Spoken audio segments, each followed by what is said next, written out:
اور میں آپ کو بتاؤں at the end of the day اللہ تعالیٰ سب کو برابر کر دیتا ہے. آپ دیکھیں گے کئی لوگ ہیں جن کی زندگی کے اوائل انتہائی دکھ میں گزرے ہیں لیکن پھر پوری زندگی اللہ تعالیٰ نے ان کو سکھی رکھا ہے. کئی ایسے ہیں کہ جو پوری زندگی سکھی رہے لیکن پھر آزمائش بڑھاپے کے وقت میں آ گئی ہے, بیماری کی شکل میں, کسی اور شکل سے. اور بعض ایسے ہیں کہ جن کو پوری زندگی غم سے عبارت ہوتی ہے, ایسے لوگ بھی ہیں. لیکن جب آخرت میں آپ ان کو دیکھیں گے نا موجیں مارتا ہوا, تو مسلم شریف میں حدیث ہے, عبداللہ بن عمر کہتے ہیں نبی علیہ السلام سے میں نے خود سنا تھا کہ میرے غریب صحابہ میرے امیر صحابہ سے 40 سال پہلے چلے جائیں گے.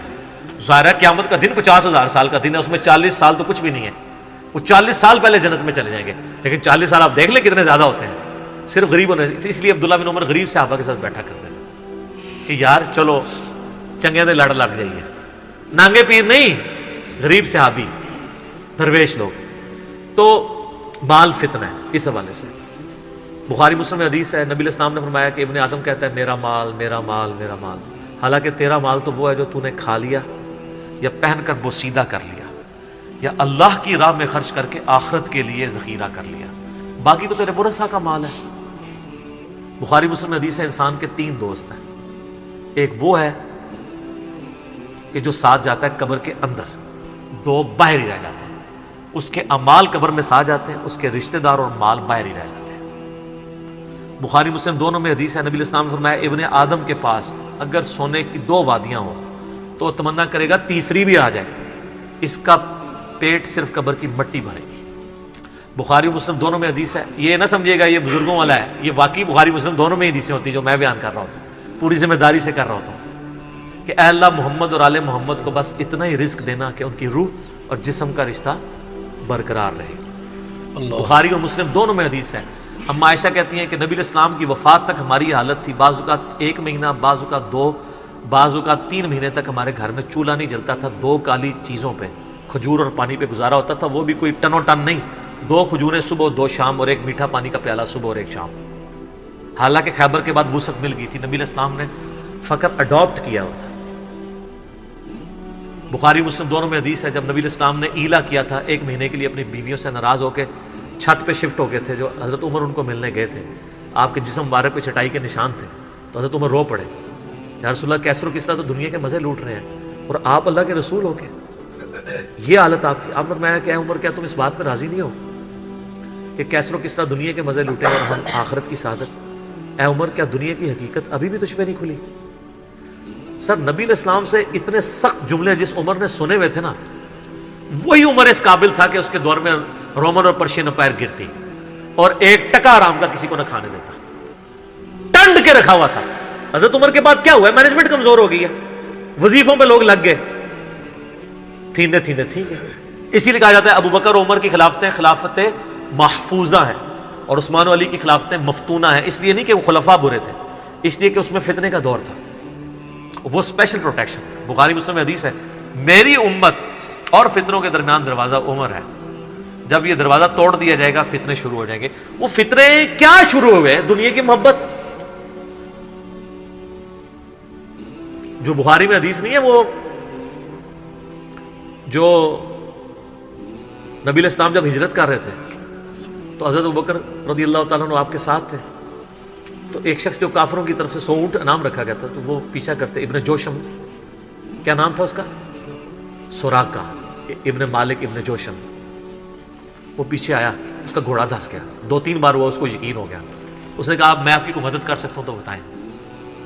تو حضرت بکر نے کہا کہ بس ادھر کی طرف نہ کسی کو آنے دینا ہمارا پیچھا کرنے کے لیے.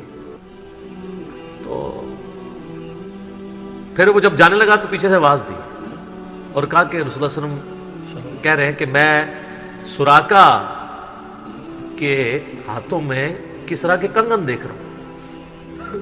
تو وہ بڑا مسکرایا, وہ کہنے لگا کسرا دنیا کی سپر پاور اور اس کا جو بادشاہ جو لباس پہنتا ہے اتنا مہنگا, وہ میرے اوپر دیکھ رہے ہیں.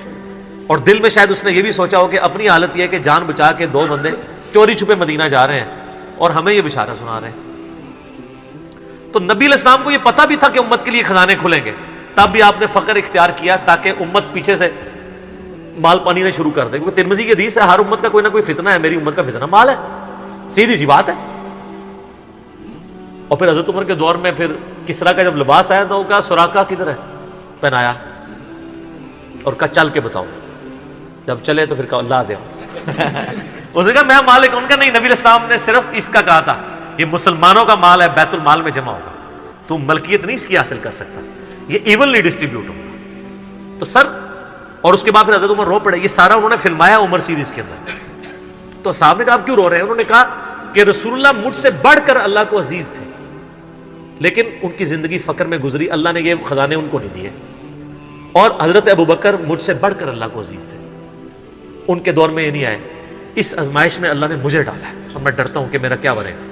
اسی لیے بخاری مسلم میں آتا ہے نا, جب ان کو زخم لگا اور لوگ نا امید ہو گئے تو پھر لوگ آ کے ان کی فائنل زیارت کر رہے تھے, کیونکہ کھاتے پیتے تھے تو وہ میدا کٹا ہوا تھا, نکل جاتا تھا. اسی حالت میں بخاری میں آتا ہے ایک نوجوان آیا, اس کا تہمت ٹخنوں سے نیچے لٹک رہا تھا. جب وہ جان لگا تو بیماری کی حالت میں حضرت عمر کہہ رہے ہیں لڑکے اس کو تہمت کو ٹخنوں سے اونچا کر, اس سے تیرے کپڑے بھی پاک رہیں گے اور یہ سنت بھی ہے. یہاں ہم لوگوں کو کہتے ہیں شلواریں یار نیچے روبڑ رہی ہیں.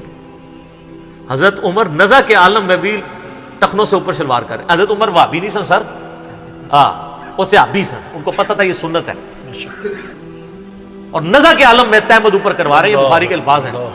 اور وہاں پہ آ کے صحابہ کرام کہہ رہے ہیں کہ اللہ تعالیٰ عمر پر رحم فرمائے, اے امیر المومنین آپ کی وجہ سے اللہ نے مسلمانوں کو اتنی فتوحات دیں, رومن امپائر گری, قادسیہ, یرموک, مسلمانوں کو فتوحات ملی, امید ہے اللہ تعالیٰ آپ کے لیے بہت اجر رکھے گا. انہوں نے کہا کہ مجھے اللہ تعالیٰ میری ان خدمات کے عوض اگر برابر بھی چھوڑ دے کہ میرے گناہ اور نیکیاں برابر ہو جائیں تو واللہ میں کامیاب ہو گیا, میں اللہ سے اتنا ڈرتا ہوں. یہ انہوں نے کوئی ایکٹنگ نہیں کی, نہ یہ میں کہوں گا کہ ان کی عاجزی تھی, یہ ریالٹی تھی. جس کو خدا کا تعارف ہے وہ واقعی جانتا ہے کہ اللہ بڑا ڈاڈا ہے. حضرت ابوبکر نے جب مشورے کے بعد حضرت عمر کو نامزد کیا تھا تو آپ کو پتہ ہے حضرت عمر کو کیا نصیحت کی تھی؟ کیا ہے عمر, ایک نصیحت انہوں نے کی, ان کا اتق اللہ یا عمر. وہ عمر سیریز میں فلمایا انہوں نے, اللہ سے ڈرنا.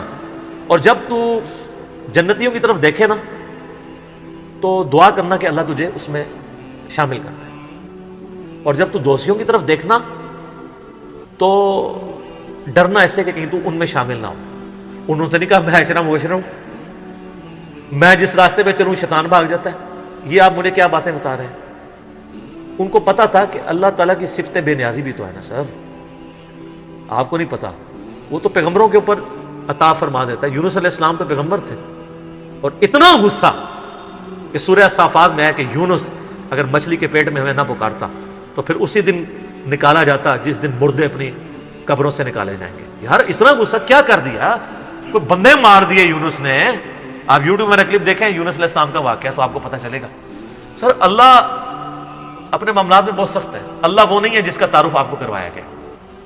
پچھلے دنوں بھی وہ ہمیں ایک لیٹر کہیں کسی نے بھیجا تو پھر ہم نے ان کو بھیجا کہ آپ میرا کلپ دیکھیں, اللہ کی رحمت سے دھوکہ, اور انجینئر محمد علی مرزا صاحب لکھے. تو اس میں وہ کہہ رہے تھے, وہ تارج میر صاحب کہتے ہیں کہ آج کل کے مبلغین نے لوگوں سے ان کا رب بھی چھین لیا اور ان کو ڈراتے رہتے ہیں. سر کیوں نہ ڈرائیں اللہ کے بندوں, قرآن کا ڈومیننٹ پورشن ہے ہی تذکیر ہے, بلکہ قرآن کا تعارف ہی تذکیر ہے, نصیحت ہے, ڈر سنانا ہے, ڈر سنانا. وَأُوحِيَ إِلَيَّ هَذَا الْقُرْآنُ لِأُنذِرَكُم بِهِ وَمَن بَلَغَ, سورہ الانعام آیت نمبر 19. اے نبی علیہ السلام فرما دو مجھے تو قرآن وہی اس لیے کیا گیا ہے میں تمہیں ڈر سناؤں, اور جس تک یہ کتاب پہنچ جائے وہ بھی ڈر سنائے. بخاری کی حدیث ہے, آپ علیہ السلام ایک چوراہے سے گزر رہے تھے, کچھ صحابہ جو ہے وہ ہنس رہے تھے, آپ رک گئے. پھر آپ نے فرمایا جو کچھ میں جانتا ہوں نا تم جانتے ہوتے نا تو بہت کم ہنستے زیادہ رویا کرتے. بخاری مسلم میں حدیث ہے, عبداللہ بن عمر کہتے ہیں نبی علیہ السلام نے میرے کندھے پہ یوں ہاتھ رکھ کے نا فرمایا تھا عبداللہ اپنے آپ کو مردوں میں شمار کرنا, یعنی سمجھو کہ آج میں گیا ہی کہ گیا. سر جب یہ تلوار کسی کے سر پہ لٹک رہی ہو نا پھر اس کا قبلہ سیدھا رہتا ہے, ادروائز وہ یتیموں کا مال بھی ہڑپ کرے گا, بہنوں کی جائیداد پہ بھی قبضہ کرے گا, اور وہ ماں باپ بھی جو اپنی زندگی میں بیٹوں کو سب کچھ دے کے چلے جاتے ہیں اور بیٹیوں کو محروم کرتے ہیں. ہمارے پاس تو لوگ آتے ہیں, ہم ان کو کہتے ہیں تمہارے ماں باپ دوزخ میں جل رہے ہوں گے, اب بھی ٹائم ہے کہ ان کی وصیت بدل دو. قرآن میں بھی ہے کہ اگر کوئی غلط وصیت کر کے آتا ہے وصیت بدلو, اس کو عذاب سے بچاؤ. تو کئی لوگ ہیں میں نے دیکھا ہے ملینز آف روپیز انہوں نے ماں باپ کے مرنے کے بعد ان کے نام پہ ہوئے اپنی بہنوں کو واپس کیے ہیں کہ چلو یار ہمارے ماں باپ دوزخ میں جانے سے بچ جائیں گے. اگر آپ کے ماں باپ کی محبت آپ کے دل میں ہے نا تو خدا کے لیے اگر آپ یہ نہ کہیں کہ میرے ماں باپ دے گئے ہیں تو وہ جانے اور ان کا کام, یار وہ آپ کو دے کے گئے, آپ کے ساتھ نیکی کر کے گئے, اور آپ ان کے ساتھ یہ بھی نیکی کرنے کے لیے تیار نہیں ہے کہ جو مال انہوں نے کمایا تھا وہ ان کو دوزخ سے رہائی سے عطا کرنے کے لیے آپ ان کے لیے خرچ کر دیں جو آپ نے نہیں کمایا ہوا. تو کتنے بڑے ناہنجار اولاد ہیں آپ. سنن ابن ماجہ کی حدیث ہے, تو اور تیرا مال تیرے باپ کا ہے. بہت بڑی بات ہے. ماں باپ بغیر اجازت کے بھی اپنے اولاد کے مال میں سے لے سکتے ہیں, یہ ذہن میں رکھیے گا, بڑا حق ہے. اور آپ لوگ یہ کام کر رہے ہیں, اور جو ماں باپ کر رہے ہیں خدا کے لیے ان کے پاؤں پکڑنے پڑتے ہیں, پاؤں پکڑے, ان کو کہیں کہ خدا کے لیے بہنوں کو اس طرح نہ کیا کریں. او جی ان کو وہ جناب وہ جیز دے دیا تھا, وہ جیز تو زندگی میں دیا, وہ گفٹ ہے.